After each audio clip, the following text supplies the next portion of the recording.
So good morning guys. और सबसे पहले आप सभी को हैप्पी रक्षाबंधन। वैसे इसमें भी हो सकता है कि कई लोग 11 तारीख को मना रहे हैं, कई लोग 12 तारीख को, लेकिन ठीक है, वो जो 11 को मना रहे हैं वो 11 को मान लेना, जो 12 को मना रहे हैं वो 12 को मान लेना। तो हम तो स्टार्ट करते हैं आज की हमारी क्लास, यानी कि 11 अगस्त के इंपॉर्टेंट करंट अफेयर्स को। देखिए हमारा पहला प्रश्न क्या है कि अभी अगस्त 2022 में कॉमनवेल्थ तलवारबाजी चैंपियनशिप 2022 में किसने गोल्ड जीता? तो आंसर होगा भवानी देवी ने। तो भारत की भवानी देवी ने अभी 10 अगस्त 2022 को राष्ट्रमंडल तलवारबाजी चैंपियनशिप 2022 में सीनियर महिला कृपाण व्यक्तिगत वर्ग में गोल्ड मेडल जीता है। उन्होंने किसको हराया? ऑस्ट्रेलिया की वेरोनिका को हराया। अच्छा, तलवारबाजी से एक टूर्नामेंट आपको याद आएगा, पहले खेलो इंडिया फेंसिंग वुमेन्स लीग जो पहली बार हुआ था अभी, कहां पे? नई दिल्ली में, नई दिल्ली के ताल कटोरा स्टेडियम में। और कॉमनवेल्थ गेम्स याद आएगा, अभी समाप्त हो चुके हैं आपके कॉमनवेल्थ गेम्स 2022। और आप सभी जानते हो कि आपके आने वाले जो भी अपकमिंग एग्जाम्स हैं, तो इस टॉपिक से वहां पे आपको डेफिनेटली एक प्रश्न आपको देखने को मिलेगा। अब वो चाहे सिंपल प्रश्न आए चाहे कठिन प्रश्न आए, आपसे छूटना नहीं चाहिए। मतलब आप अपनी तैयारी इस तरह की रखो, इस लेवल की रखो कि किसी भी तरह का प्रश्न आ जाए, सिंपल आ जाए तो भी कर दोगे, कठिन आ जाए तो भी कर दोगे। और मैंने कल इससे संबंधित 30 इंपॉर्टेंट क्वेश्चंस का वीडियो बना करके डाल दिया है। अच्छा, कॉमनवेल्थ गेम्स 2022 का सबसे बेसिक क्वेश्चन, इस बार का ये कौन सा एडिशन है? तो इसको आपको याद नहीं रखना। देखो कौन से साल में हो रहा है? 2022 में, तो 22 से ही याद रख लो, 22वां संस्करण है। और इसी ट्रिक से आप याद रख लोगे कि भारत ने कितने गोल्ड जीते हैं, तो 22 ही गोल्ड जीते हैं। तो पहले तो आप उस वीडियो को देखना, फिर उन सभी क्वेश्चंस को 4 से 5 बार लगा करके अच्छे से प्रैक्टिस कर लेना। वो सारे क्वेश्चंस आपको याद हो जाएंगे।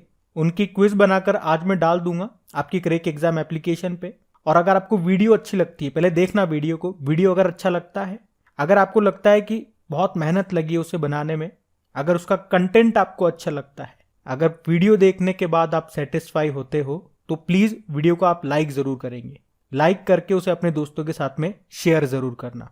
बस अपने भाइयों और बहनों को राखी का गिफ्ट समझ करके उसे आगे शेयर कर देना। कसम है आप लोगों को, करते नहीं हो आप लोग। तो इस प्रश्न का उत्तर याद रखना, भवानी देवी। बढ़ते आगे।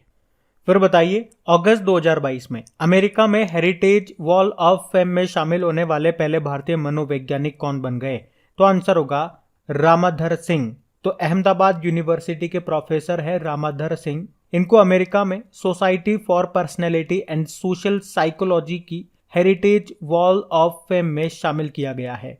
इसके साथ ही वह ये सम्मान पाने वाले भारत के एकमात्र सामाजिक मनोवैज्ञानिक बन गए हैं।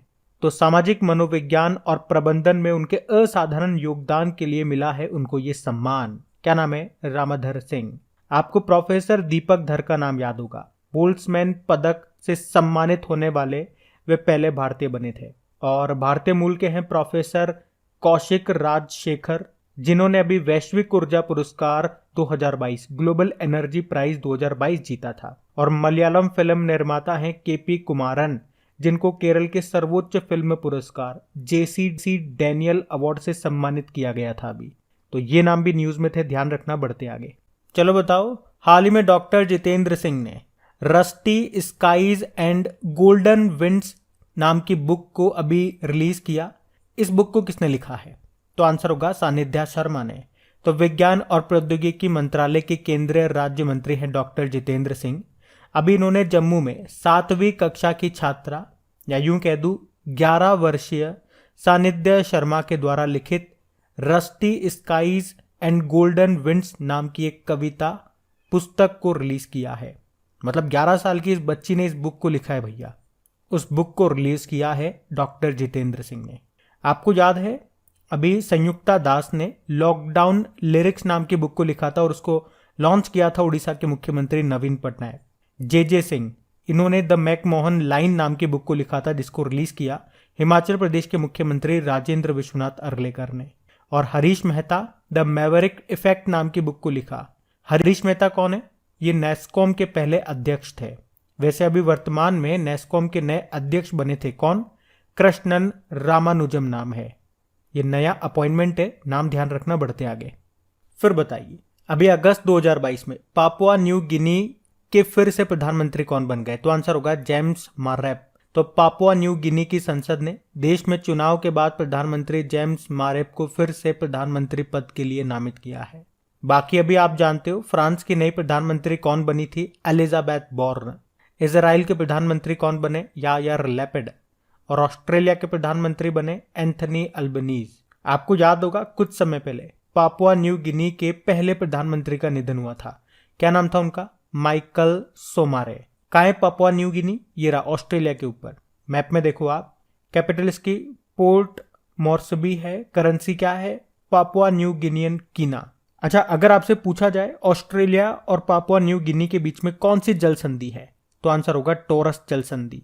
और ये जल संधि कोरल सागर के पानी को आराफुरा सागर से जोड़ती है। ये ध्यान रखना आप बढ़ते आगे। फिर बताइए, हाल ही में विश्व जैव ईंधन दिवस कब मनाया गया, तो आंसर होगा 10 अगस्त को। तो पेट्रोलियम और प्राकृतिक गैस मंत्रालय हर साल 10 अगस्त को वर्ल्ड बायोफ्यूल डे के रूप में मनाते हैं। ये दिन पारंपरिक जीवाश्म ईंधन के विकल्प के रूप में गैर जीवाश्म ईंधन के महत्व के बारे में जागरूकता पैदा करने के लिए मनाया जाता है। थीम क्या है, पारंपरिक ऊर्जा संसाधनों पर जैव ईंधन के उपयोग को बढ़ावा देना, to promote the use of biofuel over conventional energy resources. चलो एक प्रश्न का उत्तर आप लोग दो कि जैव ईंधन नीति बायोफ्यूल पॉलिसी को लागू करने वाला पहला राज्य कौन सा है। अगर आपसे पूछे कि भारत में कृषि में डीजल की जगह रिन्यूएबल एनर्जी यानी कि अक्षय ऊर्जा का इस्तेमाल करने का लक्ष्य कब का रखा है, तो आंसर होगा 2024 का। आपको याद होगा अभी स्विस इंटरनेशनल एयरलाइन ये सौर विमानन ईंधन का उपयोग करने वाली पहली एयरलाइन बनी थी। और साउथ कोरिया ने दुनिया के सबसे बड़े hydrogen fuel cell power plant का उद्घाटन किया था। और भारत का पहला शुद्ध हरित हाइड्रोजन प्लांट ये कहां पे शुरू हुआ, असम में। अच्छा, मैंने एक प्रश्न आपसे पूछा था अभी, जैव ईंधन नीति को लागू करने वाला पहला राज्य कौन सा बना, तो आंसर होगा इसका राजस्थान। अब चलो एक बार रिवाइज भी कर लेते हैं, अगस्त में कौन कौन से डे मनाए हमने। देखो 1 अगस्त को 3 डे मनाए थे, वर्ल्ड लंग कैंसर डे, मुस्लिम महिला अधिकार दिवस यानी कि मुस्लिम वुमेन्स राइट डे, और 1 अगस्त को वर्ल्ड वाइड वेब डे मनाया था। 6 अगस्त को हिरोशिमा डे होता है। 7 अगस्त को राष्ट्रीय हथकरघा दिवस मनाया, नेशनल हैंडलूम डे। और 7 अगस्त को राष्ट्रीय भाला फेंक दिवस मनाया। 8 अगस्त को आसियान डे मनाया। और अभी 9 अगस्त को नागासाकी डे मनाया था। तो ये सब याद रखना, बढ़ते हैं आगे। चलो बताओ, अभी हाल ही में किसे जुलाई महीने के लिए ICC men's player of the month चुना गया, तो आंसर होगा प्रभात जयसूर्या को। तो श्रीलंका के नए स्पिनर हैं प्रभात जयसूर्या, जिन्हें जुलाई महीने के लिए ICC men's player of the month चुना गया है। वहीं अगर बात करोगे कि ICC women's player of the month किसे चुना गया, तो आंसर होगा इंग्लैंड की एम्मा लैम्ब को। अब जनवरी से लेके जून तक ICC men's player of the month और वुमेन ऑफ द मंथ किसे चुना गया, एक बार फटाफट से हम रिवाइज कर लेते हैं। वैसे तो इनकी क्विज बना करके आपकी अपलोड कर दी जाती है आपकी क्रेक एग्जाम एप्लीकेशन में। आपको कई बार बता चुका हूं, टॉपिक वाइज क्विज आपको लगानी है। क्रेक एग्जाम एप्लीकेशन पे जाओ, टॉपिक वाइज वाला सेक्शन खोलो, वहां पे आपको मिल जाएगी। फॉर्मूला 1 रेस हम देखते हैं, उसकी सेपरेट क्विज मिल जाएगी। ये ICC player of the month, इसकी सेपरेट क्विज आपको मिल जाएगी स्पोर्ट्स वाले सेक्शन में। देखो यहां पे हम रिवाइज करते हैं, जनवरी की बात करेंगे पहले। Mains player of the month चुना गया था साउथ अफ्रीका के कीगन पीटरसन को, और वुमेन्स प्लेयर चुना गया था इंग्लैंड की कैप्टन हीथर नाइट को। फरवरी के लिए श्रेयस अय्यर चुने गए थे पुरुषों में, और महिलाओं में न्यूजीलैंड के ऑलराउंडर अमेलिया। मार्च महीने में पाकिस्तान के बाबर आजम चुने गए पुरुषों में, और महिलाओं में ऑस्ट्रेलिया की रेचल हैंस। अप्रैल महीने के लिए पुरुषों में साउथ अफ्रीका के केशव महाराज चुने गए थे, और महिलाओं में ऑस्ट्रेलिया की एलिसा हैली। मई महीने में पुरुषों में श्रीलंका के कप्तान जो हैं एंजेलो मैथ्यूज चुने गए, और महिलाओं में पाकिस्तान की तुबा हसन। जून महीने के लिए पुरुषों में इंग्लिश बल्लेबाज जॉनी बेयररेस्टो चुने गए, और महिलाओं में साउथ अफ्रीका की मैरी जैन कैप चुनी गई। और अभी जुलाई हमने देख लिया, श्रीलंका के प्रभात जयसूर्या, और महिलाओं में इंग्लैंड की एम्मा लैम्ब चुनी गई। देखो आईसीसी स्थापना होती है 1909 में, इंटरनेशनल क्रिकेट काउंसिल, जिसका हेडक्वार्टर दुबई यूएई में है।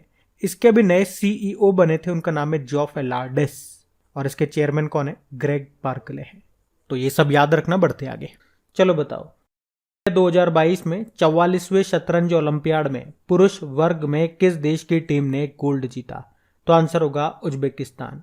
तो आप जानते हो 44वां फिडे शतरंज ओलंपियाड जो कि पहली बार अभी भारत में हुआ, कहाँ पे? चेन्नई में, जिसका मैस्कॉट यानी कि शुभंकर क्या था? थम्बी था। तो अभी पुरुष वर्ग में उज्बेकिस्तान की टीम ने गोल्ड मेडल जीता है और भारत की बी टीम ने ओपन वर्ग में ब्रोंज जीता, जबकि भारत ए की महिला टीम तीसरे स्थान पर रही। अच्छा, यहां से एक और इंपॉर्टेंट प्रश्न बन गया अब आपका कि अगला वाला यानी कि 2024 वाला शतरंज ओलंपियाड कहाँ पे होगा? यह हर 2-2 साल में होता है। तो अभी 2022 में हुआ, अब 2024 में होगा, वो कहाँ पे होगा? हंगरी के बुडापेस्ट में होगा। अच्छा, अभी आप जानते हो भारत के 75वें शतरंज ग्रैंड मास्टर कौन बने? तो आंसर होगा वी प्रणव बने। ये चेन्नई से हैं। और हमारे जो पहले ग्रैंड मास्टर हैं विश्वनाथ आनंद, अभी अंतरराष्ट्रीय शतरंज महासंघ का उपाध्यक्ष उनको बनाया गया और इन्होंने ही सबसे पहले 1991-92 में राजीव गांधी खेल रत्न पुरस्कार जीता था, जिसे अब मेजर ध्यानचंद खेल रत्न पुरस्कार कहा जाता है। पुरस्कार राशि इसमें 7.5 लाख रुपए से बढ़ा के 25 लाख रुपए कर दी गई और इनकी ऑटोबायोग्राफी का नाम है माइंड मास्टर। वैसे हमारी पहली महिला ग्रैंड मास्टर का नाम क्या है? एस विजयलक्ष्मी है और चेस डे 20 जुलाई को मनाया जाता है।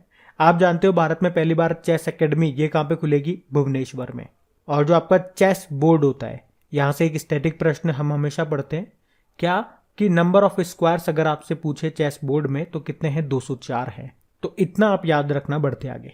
फिर बताइए, हाल ही में 2021-22 सीजन के लिए AIFF यानी कि ऑल इंडिया फुटबॉल फेडरेशन पुरुष फुटबॉलर ऑफ द ईयर किसे चुना गया? तो आंसर होगा सुनील छेत्री को। तो आप याद रखेंगे 2021-22 सीजन के लिए सुनील छेत्री को ऑल इंडिया फुटबॉल फेडरेशन पुरुष फुटबॉलर ऑफ द ईयर चुना गया है, जबकि मनीषा कल्याण हैं, उनको ऑल इंडिया फुटबॉल फेडरेशन के women's footballer of the year के रूप में चुना गया। पुरुषों में तो सुनील छेत्री और महिलाओं में मनीषा कल्याण, जबकि सुनील छेत्री को इस पुरस्कार से 7वीं बार सम्मानित किया गया है। उन्हें पहली बार 2007 में यह पुरस्कार मिला था। आप जानते हो नामची सिक्किम में बाइचिंग बूटिया के नाम पे एक स्टेडियम बन रहा है। अच्छा, फीफा वर्ल्ड कप 2022 काफी चर्चा में है क्योंकि इस साल होने वाला ये दिसंबर तक होगा। कहाँ? कतर दोहा में, जिसका ऑफिशियल स्पॉन्सर बायजूस बना और मैस्कॉट शुभंकर है लाइब। और अगला वाला 2026 वाला कहाँ पे होगा? 3 देशों में होगा, अमेरिका, मैक्सिको और कनाडा में। अभी संतोष ट्रॉफी का संबंध किससे है? पहले तो ये बताओ। फुटबॉल से। 2022 में इसका 75वां संस्करण हुआ था, जिसको केरल ने जीता है पश्चिम बंगाल को हरा करके। अभी आप जानते होंगे 2022 का जो south Asian football federation SAFF under 20 championship ये हुआ था अभी कलिंगा स्टेडियम उड़ीसा में, जिसको भारत ने जीत लिया बांग्लादेश को हरा करके। और कुछ समय पहले SAFF अंडर 18 वुमेन्स चैंपियनशिप हुआ था झारखंड में, जिसको भी भारत ने जीता था बांग्लादेश को हरा करके। और आप जानते हो अभी अक्टूबर में FIFA under 17 women's world cup होगा। कहाँ पे होगा? भारत में होगा। अच्छा, फुटबॉल से संबंधित कुछ कप्स या ट्रॉफीज आपको याद होनी चाहिए क्योंकि इस तरह के प्रश्न बन जाते हैं एग्जाम में। पूछ लेंगे डूरंड कप का संबंध किससे है? फुटबॉल से है। कलिंगा कप हो गया, रोवर्स कप हो गया, सर आशुतोष मुखर्जी ट्रॉफी हो गया, BC रॉय ट्रॉफी हो गया, सुब्रोतो कप हो गया। इनका सबका संबंध आपके फुटबॉल से है, याद रखना। बढ़ते आगे। चलो बताओ, अगस्त 2022 में नीतीश कुमार ने कौन सी बार बिहार के मुख्यमंत्री के रूप में शपथ ली? तो आंसर होगा 8वीं बार। तो अभी 10 अगस्त 2022 को नीतीश कुमार ने 8वीं बार बिहार के मुख्यमंत्री के रूप में शपथ ली। अभी कल ही हम लोगों ने पढ़ा था NDA से अलग होकर के इस्तीफा दे दिया था इन्होंने, और अब इन्होंने RJD के साथ गठबंधन करके फिर से सरकार बनाई है और 8वीं बार मुख्यमंत्री के रूप में शपथ ली है। इनके साथ तेजस्वी यादव ये डेप्यूटी CM बने हैं। बात बिहार की है तो ये रहा मैप में बिहार। कल भी हम लोगों ने पढ़ा था बिहार के बारे में। कैपिटल इसकी पटना है, गवर्नर है फागू चौहान। कुछ इंपॉर्टेंट पॉइंट्स हैं जो आप याद रख लो, जैसे कि भारत का पहला और एकमात्र dolphin wild life sanctuary Bihar में आपको मिलेगा, जिसे कहते हैं Vikramshila Gangetic dolphin wild life sanctuary. और बिहार के एक क्रिकेट प्लेयर हैं शकीबुल गनी, अभी प्रथम श्रेणी यानी कि रणजी में अपने पहले ही मैच में तीसरा शतक लगाने वाले पहले खिलाड़ी बने थे ये। और बिहार के भागलपुर में खुलेगा राज्य का पहला कछुआ पुनर्वास केंद्र। अच्छा बताओ, मधुबनी पेंटिंग ये किस राज्य की है? बिहार की है। और किस नदी को बिहार का शोक कहते हैं? कोसी नदी को। वैसे कोसी मोची जोड़ परियोजना को मंजूरी मिल चुकी है। यहीं पे आपको वाल्मीकि नेशनल पार्क मिलेगा, Rajgir wild life century, Kaimur wild life century आपको यहीं पे मिलेगा। और बिहार दिवस हम मनाते हैं जब वर्ल्ड वाटर डे मनाते हैं, यानी कि 22 मार्च को। याद रखना, बढ़ते आगे। चलो बताओ, अभी हाल ही में विश्व शेर दिवस, वर्ल्ड लायन डे कब मनाया गया? तो आंसर होगा 10 अगस्त को।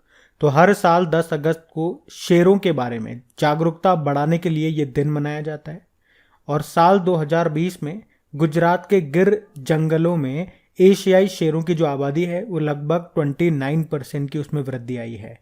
और शेरों के वितरण शेर में भी 36% की वृद्धि हुई है। देखो, शेरों को बचाने की पहल 2013 में शुरू हुई थी और उसी साल पहला विश्व शेर दिवस भी मनाया गया था। और आप जानते हो IUCN, international union for conservation of nature, इसकी रेड लिस्ट आती है और उस रेड लिस्ट में शेर जो है उसे लुप्त प्राय प्रजातियों की श्रेणी में रखा गया है। बाकी आप जानते हो इंटरनेशनल टाइगर डे कब मनाया जाता है? 29 जुलाई को।